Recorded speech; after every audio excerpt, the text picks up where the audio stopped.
We've got a Subaru Forester here. It's one of the newer models.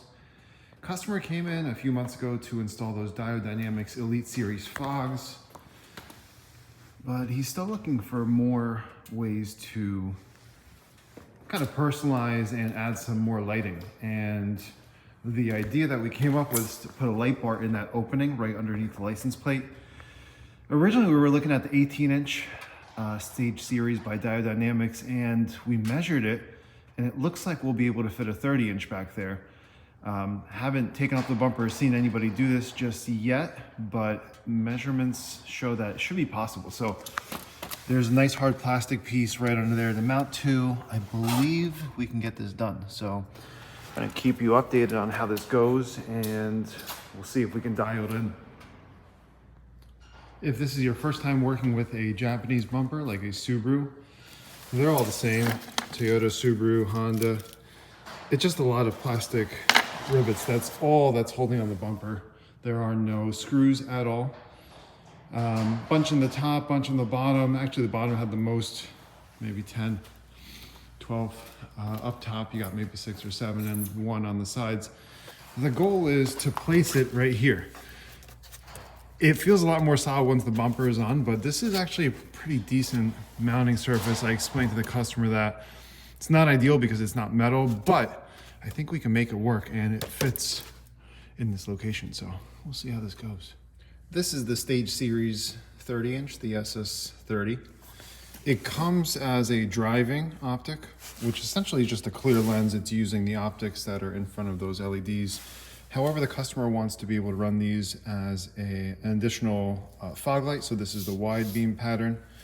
And this will give the customer the option to run this on the roads that he chooses to run in a way that won't be blinding anybody. We'll have it dialed in nicely. So this is the time consuming part. You got to take off the screws, the T10s, and take off the lens and just swap the gasket over.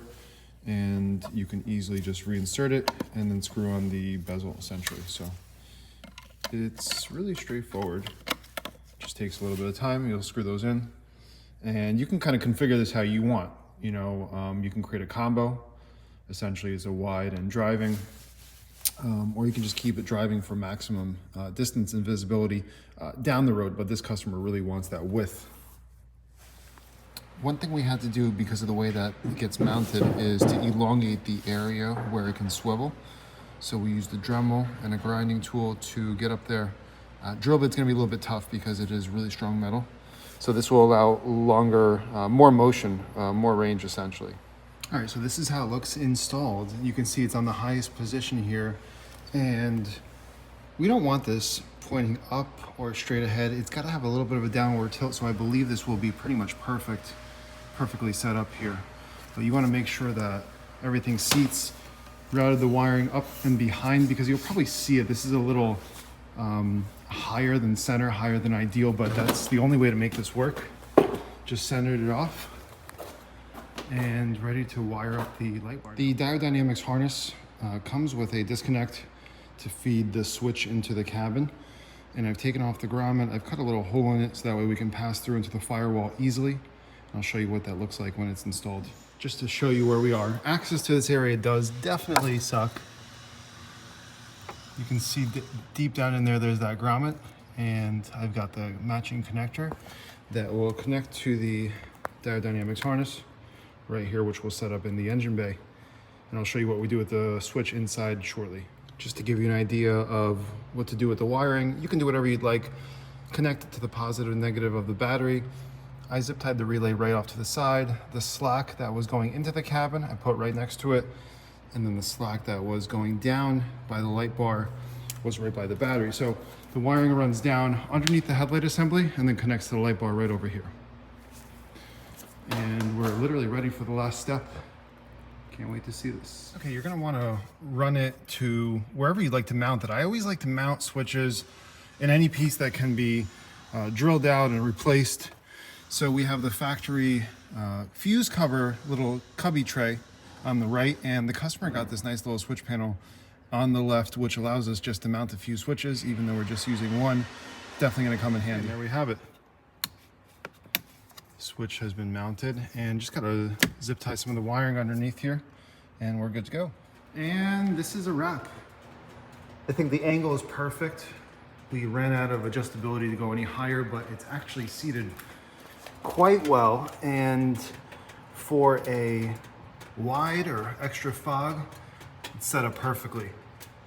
I think you'd need to come up with a more creative way if you wanted driving or a combo beam, because we could use a little bit more height to get some distance since it's sitting so low. But for fog, it's absolutely perfect.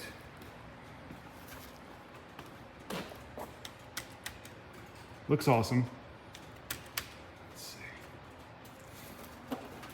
And I'm 25 feet away from the wall, and the coverage is really, really good. But this is exactly what the customer wanted. We can run this without blinding any oncoming traffic or causing any problems. You can see it's right up to the wall, so it's about factory fog height, which is conservative, but at the same time, the customer was looking for something just like this. So hopefully this was helpful to anybody considering a light bar. Again, this is the SS30. You can find it on the website. We'll leave a product description below, a link to the product. And if you have any questions, let us know. Be happy to help you out.